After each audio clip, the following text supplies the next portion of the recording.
Gerardo, ¿cómo estás? Muy buenos días, bienvenido. Hola, Gerardo. Muy buenos días, Carla, Perla. Aquí son las 7:52 de la mañana.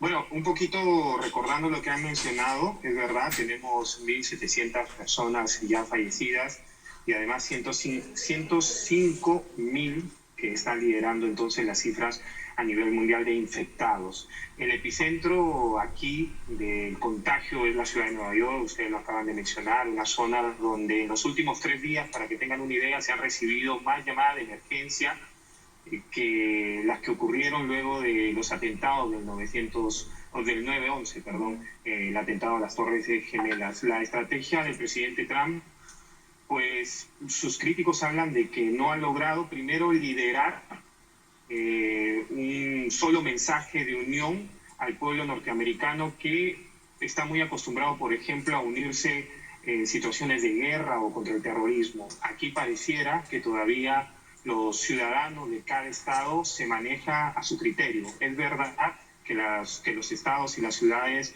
donde el coronavirus registra más contagiados han tomado medidas, el llamado distanciamiento social o las recomendaciones constantes de permanecer en casa y solo mantener los negocios llamados esenciales abiertos. Sin embargo, al no haber una restricción efectiva, por ejemplo, a nivel policial, las personas tienen la libertad al final de salir a las calles y lo están haciendo, y es por eso que en estados como California la cifra de contagiados aumenta. Las medidas que ha tomado el presidente Trump, bueno, ayer ha sido un día histórico a nivel económico para luchar contra los efectos devastadores del coronavirus aquí en los Estados Unidos, aprobándose este paquete de más de $2 billones que, por ejemplo, inyecta dinero directo a los ciudadanos norteamericanos. Cada familia tradicional, es decir, de padre y madre y 2 niños menores de edad, podría recibir hasta $3.400. Sin embargo, el tema es cuándo llegará este dinero. El presidente habla de que podría llegar el 6 de abril. Sin embargo, para los especialistas parece esto inviable, teniendo en cuenta que recién podría llegar en el mes de mayo. Y ahí también abarcamos otros temas, Carla y Perla, como por ejemplo que este gran paquete excluye a los casi 11 millones de indocumentados que hay en este país, indocumentados que además aportan al año más de 10.000 millones en impuestos, pero que no recibirán ninguna ayuda y son los más afectados, entre ellos la comunidad peruana. Sin duda. Ahora, ya que mencionas a la comunidad peruana, ¿cuál es el registro? ¿Hay algún registro respecto a lo que está sucediendo justamente con ellos, específicamente? Bueno, lo que podemos decir es que de seguro, o sea, por seguro, hay más de 1.000 peruanos varados en este momento en los Estados Unidos queriendo regresar al Perú. Solo en el norte de California, que también incluye lo que es el estado de Washington, de Portland, de Nevada, de Hawái y Alaska, todo eso bajo la jurisdicción del Consulado de Perú en San Francisco. Hay más de 700 compatriotas esperando tomar un vuelo para Lima, varados. Ahora, el consulado está haciendo lo posible para auxiliar con medicinas y atenciones médicas, aparte de este grupo, teniendo en cuenta que al menos hay 80 personas de avanzada edad. Por otro lado, Perla y Carla, lo que les puedo contar sobre la colonia peruana es que está bastante asustada. Yo mismo tengo muchos conocidos y amigos que han decidido permanecer en casa, algunos obligados, teniendo en cuenta que han perdido sus trabajos. Pero ayer revisaba una información, por ejemplo, ¿qué pasa al verse tan afectados y no haber un rescate económico para los indocumentados? En el caso de México, al menos 2 millones de mexicanos van a dejar de recibir remesas en sus países. En Perú entendemos que no hay esa cifra, pero también la economía de las familias en Perú se va a ver afectada por esta situación. El alcalde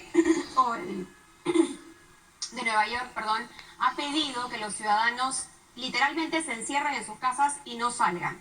Te pregunto por Nueva York porque hay una gran cantidad de peruanos viviendo allí. O New Jersey, por ejemplo, la colonia peruana es bastante grande y queremos saber si efectivamente se están acatando estas medidas con la rigurosidad que se necesita, o es que hay cierta, digamos, fragilidad en ese sentido. ¿Y cómo está siendo el control?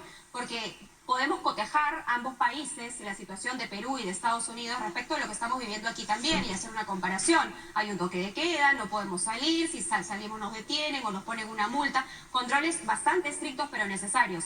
¿No es lo mismo en Estados Unidos o depende de cada lugar?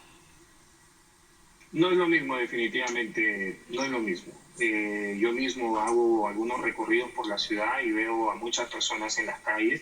Evidentemente, las ciudades, de alguna manera famosas por el turismo, están paralizadas. Aquí pasan imágenes, por ejemplo, de cómo está el centro de San Francisco, el centro de la ciudad de Chicago, Manhattan misma.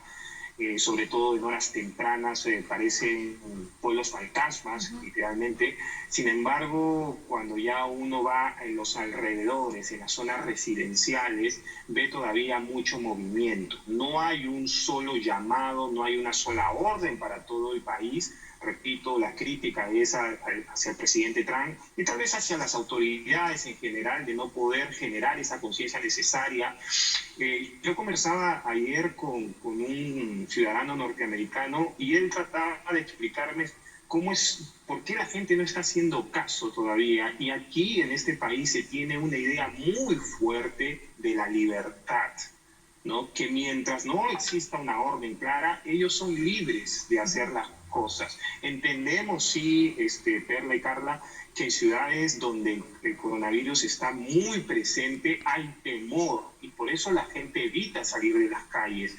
Pero hay condados más pequeños, alejados de estas ciudades emblemáticas ahora por el coronavirus, que realmente hacen su vida bastante normal. Yo que recorro un poco las calles, repito, en los parques están reunidos. Las autoridades han cancelado la zona de parqueos, las playas de estacionamiento, pero eso no impide que la gente pueda incluso salir a hacer footing. Ahora, Gerardo, sí, justamente sobre eso. Una cosa es Trump, que no ha logrado unificar, digamos, al país.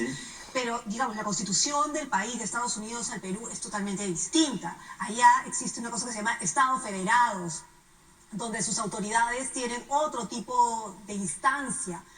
El mismo alcalde de Nueva York fue uno de los primeros en declarar estado de emergencia y los mismos ciudadanos ni se habían enterado, pero fue uno de los primeros, digamos, primeras autoridades en Estados Unidos en hacerlo. ¿Por qué no las autoridades de cada estado federado toman posición respecto al coronavirus? ¿Puede? Bueno,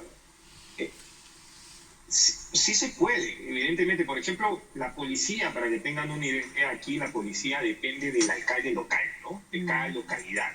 Entonces, si todos se ponen de acuerdo, podría haber una unificación de medidas.